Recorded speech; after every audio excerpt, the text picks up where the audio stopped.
Hey everyone, welcome back to the show. Hello, hello. We are so happy you are here today. Alice, have you ever put off doing something important even when you knew you really should be doing it? Oh, David, are you talking about my life story? Absolutely. All the time. You are not alone. That, my friends, is procrastination. And today we're going to tackle it head on, not just in life, but in your IELTS reading. So today you are going to help us stop delaying and start succeeding? Exactly. And no pressure today. Today's topic is just 8 simple reading skills that will help you understand why we procrastinate and how to beat it in your reading. Nothing scary, just some fun tricks. 8 skills. I'm ready. Let's go. But first, we need something to practice on. So I've got a fascinating article about procrastination itself. It is in the same style as a real IELTS text. Oh, nice. What does it say about why we put things off? You'll see, it's more complex than you might think. And don't worry if you don't understand every word or if you're only half listening while you're doing something else. That is completely normal. Just relax and let it play. Here is what we will do today. In Part 1, we read the passage together. In Part 2, we learn the 8 skills. In Part 3, we do a quick review. And in Part 4, we practice together with real questions. 4 parts, 8 skills, and a lot about why we delay. This is going to be a very helpful episode. Let's start. Okay, welcome to Part 1. This is the reading passage. The title is Procrastination. A psychologist explains why we put off important tasks and how we can break this habit. Don't worry about the title yet. We will explain everything as we go. I will read each paragraph slowly. After each paragraph, Alice will explain the main idea in simple English, B1 or B2 level. Then we move on. Think of it like watching a movie with subtitles, but for your ears. Ready? Let's read. Procrastination is the habit of delaying a necessary task, usually by focusing on less urgent, more enjoyable, and easier activities instead. We all do it from time to time. This matters because, as my research shows, procrastination doesn't just waste time, but is actually linked to other problems too. Okay, so procrastination means putting off things you need to do and doing fun or easy things instead. Like, instead of studying, you watch a movie. The author says everyone does it, and it's not just a waste of time, but it can cause other problems. That's the main idea of paragraph A. One important phrase, delaying a necessary task. Delaying means making it happen later, pushing it back. So it's about putting off something you must do. Delaying a necessary task. Say it with me. Delaying a necessary task. You know, I'm pretty sure I delayed cleaning my apartment this morning to make sure I had time for this podcast. Does that count? Definitely counts, Alice. Anyway, let's keep going with the passage. Contrary to popular belief, procrastination is not due to laziness or poor time management. Scientific studies suggest procrastination is, in fact, caused by poor mood management. Research involving brain imaging has found that areas of the brain linked to detection of threats and emotion regulation are actually different in people who chronically procrastinate compared to those who don't procrastinate frequently. Great! Paragraph B tells us something surprising. Most people think procrastination is because you're lazy or bad at managing your time. But the text says no, it's actually about managing your mood. If a task makes you feel bad, you'll put it off. Also, there's brain research that shows differences in the brains of people who procrastinate a lot, especially in parts linked to feelings and fear. Contrary to popular belief, this means most people think one thing, but the truth is different. It's a great phrase for IELTS. Also, chronically procrastinate means they do it all the time. It's a long-term habit. So it's not about being lazy, it's about feeling bad. That makes so much more sense. So, quick recap before we move on. Paragraph A defined procrastination and said it causes problems. Paragraph B, which we just read, said it's not laziness, but mood management, and there's brain evidence. Good stuff so far. Tasks that are emotionally loaded or difficult, such as preparing for exams, are prime candidates for procrastination. People with low self-esteem are more likely to procrastinate. The mood repair we experience is temporary. Afterwards, people tend to be left with a sense of guilt that not only increases their negative mood, but also reinforces their tendency to procrastinate. Okay, paragraph C gives examples of tasks we delay, like studying for exams because they feel difficult or emotional. Also, people who don't feel good about themselves or people who want everything to be perfect tend to procrastinate more. When you delay, you feel better for a short time, but then you feel guilty, which makes you want to procrastinate even more. It's a bad cycle. Prime candidates. This means perfect examples or most likely ones. So difficult tasks are perfect examples of things we put off. Quick question for you, no pressure, just have a think. Does delaying a task actually make you feel good in the long run? The answer is no, not in the long run. The text says the mood repair is temporary and you end up feeling guilty. If you got that right, nice one. When most people think of the costs of procrastination, they think of the toll on productivity. For example, studies have shown that procrastination negatively impacts on student performance. Other research shows that employees, on average, spend almost a quarter of their workday procrastinating, and again, this is linked with negative outcomes. In fact, in one U.S. survey of over 22,000 employees, participants who said they regularly procrastinated had less annual income and less employment stability. Paragraph D talks about the bad results of procrastination. Most people think it just means you don't get work done. For students, it hurts their grades. For workers, studies show they waste a lot of time. And in one big survey, people who procrastinated a lot earned less money and didn't keep their jobs as long. So it really has big effects on your work and money. Toll on productivity. This means it has a negative effect on how much work you can do. Also, employment stability means how secure your job is, how likely you are to keep it. Okay, that is the first part of our passage. 2 more to go. Procrastination also correlates with serious health and well-being problems. A tendency to procrastinate is linked to poor mental health, including higher levels of depression and anxiety. Across numerous studies, I've found people who regularly procrastinate report a greater number of health issues, such as headaches, flu and colds, and digestive issues. They also experience higher levels of stress and poor sleep quality. In one study of over 700 people, I found people prone to procrastinate had a 63% greater risk of poor heart health after accounting for other personality traits and demographics. Wow, paragraph E is a bit scary. It says procrastination is bad for your health, too. It's linked to feeling sad or worried, and even physical problems like headaches or stomach issues. People who procrastinate often feel more stressed and don't sleep well. And one study even found a much higher risk of heart problems for people who procrastinate a lot. So it's not just about work, it's about your whole body. Correlates with means is connected to or goes hand in hand with, so procrastination is connected to these health problems. Prone to means likely to suffer from. If you are prone to headaches, you get headaches often. Finding better ways of managing our emotions is one route out of the vicious cycle of procrastination. Forgiving ourselves and feeling compassion when we procrastinate can help break the procrastination cycle. We should admit that we feel bad, but not be overly critical of ourselves. This can all make it easier to get back on track. Vicious cycle. This means a bad situation that keeps repeating itself. Like feeling guilty makes you procrastinate, which makes you feel more guilty. Compassion means kindness and understanding towards yourself or others. Okay, that is the full passage. 6 paragraphs. Let's quickly remember the structure in case your mind wandered anywhere along the way. Paragraph A. What procrastination is, and it causes problems. Paragraph B. It's not laziness, it's mood management, with brain evidence. Paragraph C. Examples of tasks and the temporary mood fix, followed by guilt.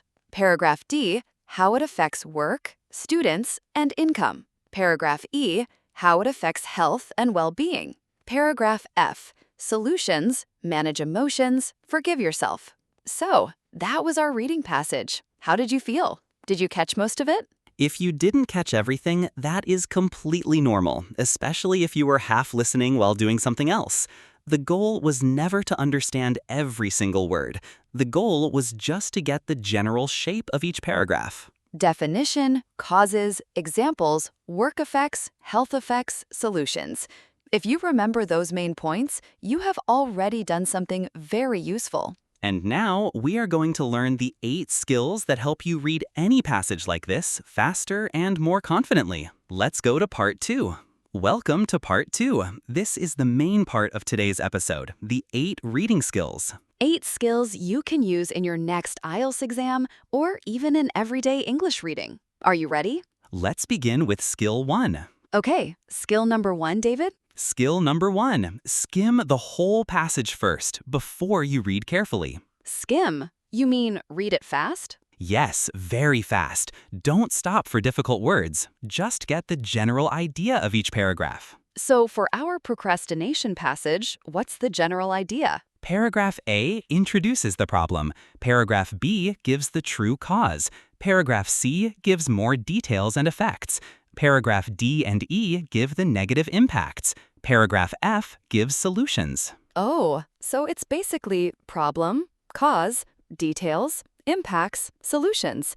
That's the same shape we just reviewed a moment ago. Exactly. And once you know that shape, finding answers becomes much faster. Why does that help so much? Because when a question asks about a solution to procrastination, you already know that's probably in paragraph F. You don't need to search the whole text. That makes a lot of sense. I always used to read the whole thing first, no more. Here is a tip. When you skim, only read the first sentence of each paragraph.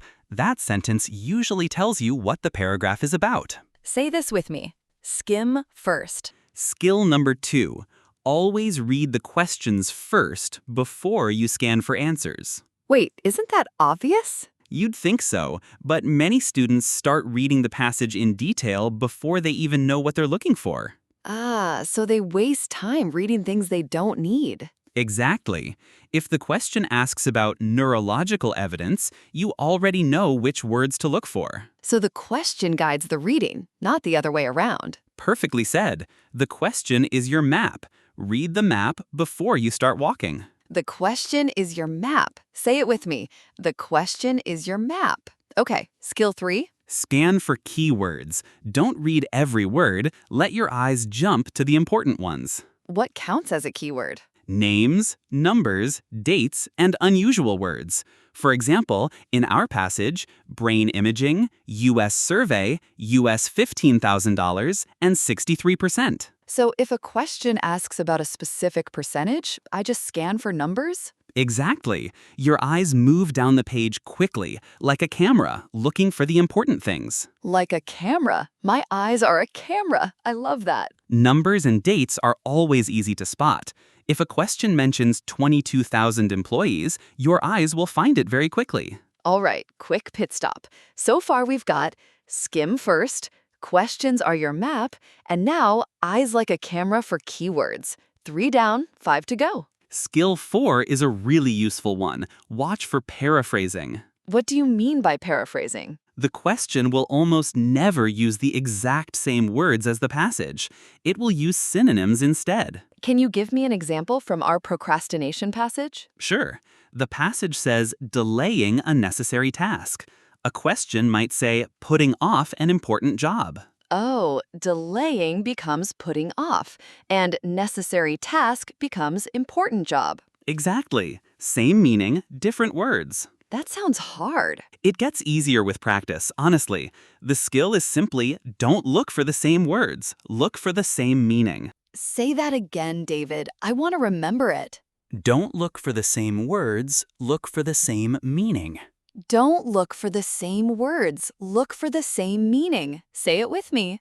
Skill 5. Find the topic sentence. Usually, the first sentence of a paragraph tells you what the whole paragraph is about. So in paragraph C, the first sentence says, tasks that are emotionally loaded or difficult are prime candidates for procrastination. Right. So immediately you know this paragraph is about what kinds of tasks lead to procrastination.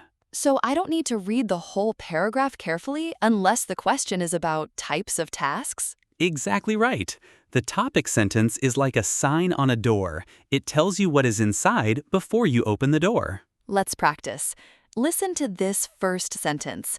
What is the paragraph about? Procrastination also correlates with serious health and well-being problems. The paragraph is about the health problems caused by procrastination. That is paragraph E. Did you get it right? Skill 6 is the one that trips learners up the most, but it's really just a small logic puzzle. True, false, not given questions. Oh no, I always get confused with not given. Everyone does it first. Here is the key difference. True means the passage says the same thing as the statement. False means the passage says the opposite. Not given means the passage simply does not mention it at all. So not given does not mean false. It just means the passage is silent. No information. Exactly. The passage is silent. Say it with me. The passage is silent. And here's a little trick this question type likes to play. Sometimes the statement says all or always, but the passage only talks about some or on average. That's usually a false or not given. The statement went too far. Ooh, so watch out for words like all, every, always, never. Good tip. Okay, let me test you. Here is a statement from our passage. Procrastination is mainly caused by laziness. The passage says, contrary to popular belief, procrastination is not due to laziness. So that is false because the passage says the opposite. Correct. Now try this one. All college students procrastinate regularly. The passage mentions students and procrastination, but it says studies have shown that procrastination negatively impacts on student performance. It doesn't say all students. So the answer is not given. The passage is silent about whether all students do. Perfect. You just used skill 6 correctly. Skill 7? Manage your time. If one question is taking too long, skip it and come back later. But isn't it bad to leave a question unanswered? It's worse to spend 5 minutes on one hard question and lose time for 5 easy ones. Oh, so one hard question can cost you many easy points. Exactly. Always guess something, mark it, and move on. You can come back at the end if you have time. A good rule of thumb, roughly 1.5 minutes per question.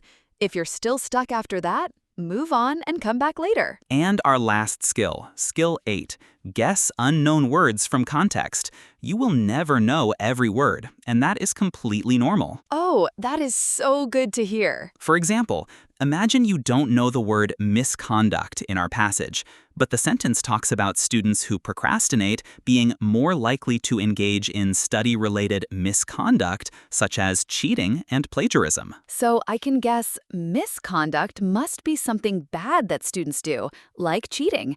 I don't need the exact definition.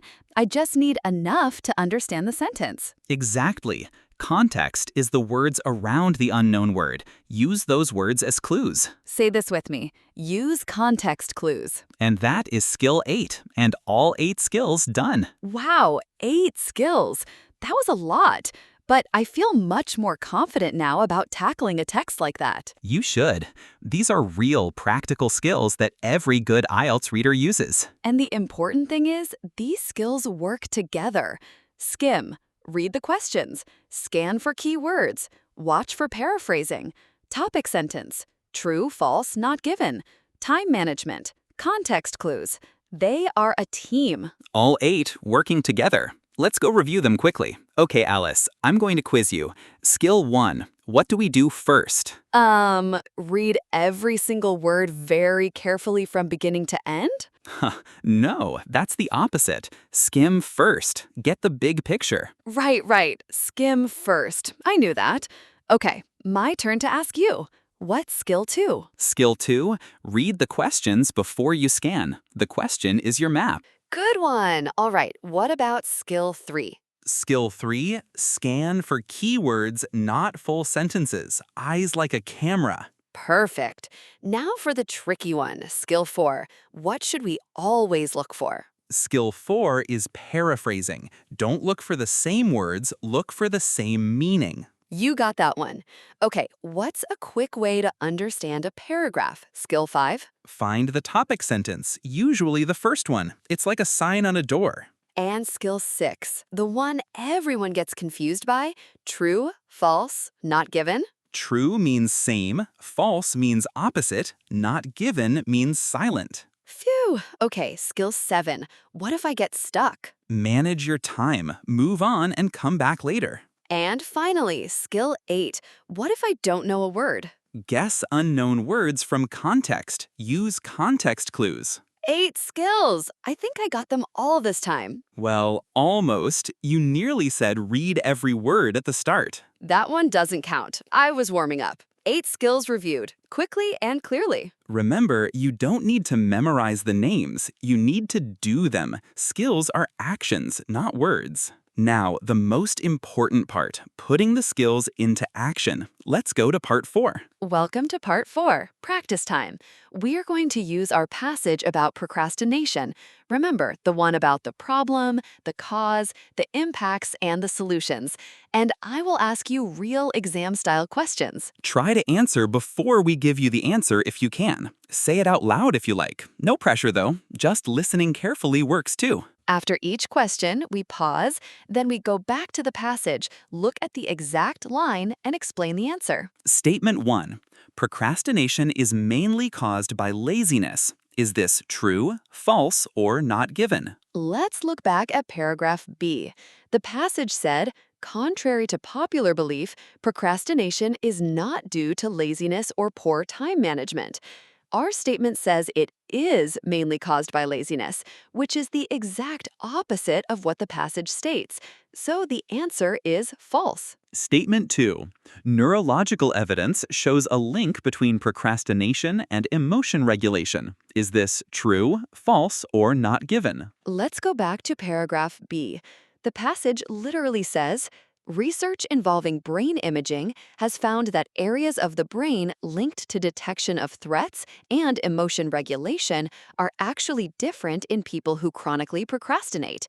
Brain imaging is neurological evidence, and it directly links to emotion regulation. So the answer is true. Now, let's try a fill-in-the-blank question. Complete the sentence. Many people think that procrastination is the result of 1. For this one, we go back to paragraph B again. The sentence in the passage is, many people think that procrastination is the result of 1. The passage says, contrary to popular belief, procrastination is not due to laziness or poor time management. The phrase, contrary to popular belief, tells us what many people think. So the answer to the blank is laziness. Next fill-in-the-blank. Research comparing chronic procrastinators with other people even found differences in the brain regions associated with regulating emotions and identifying 2. Let's check paragraph B one last time. The passage states, research involving brain imaging has found that areas of the brain linked to detection of threats and emotion regulation are actually different. So, the brain regions are associated with regulating emotions and identifying threats. The answer is threats. That is the skill working already. And notice, for each one, we didn't just spot the trap, we went back to the exact line that proves the answer. That's the habit worth building. It actually feels manageable now. When I know the skills, the questions are not so scary. That is exactly the goal. You don't need to understand every word. You need the right strategy and the habit of checking back against the text. And now, you have 8 strategies. You are ready. So that is it for today. 8 reading skills and 1 fascinating passage about procrastination. Let's say all 8 one more time, fast. Skim, questions first, keywords, paraphrasing, topic sentence, true, false, not given, time management, context clues. 8 skills. Beautiful. Before we go, say this with me.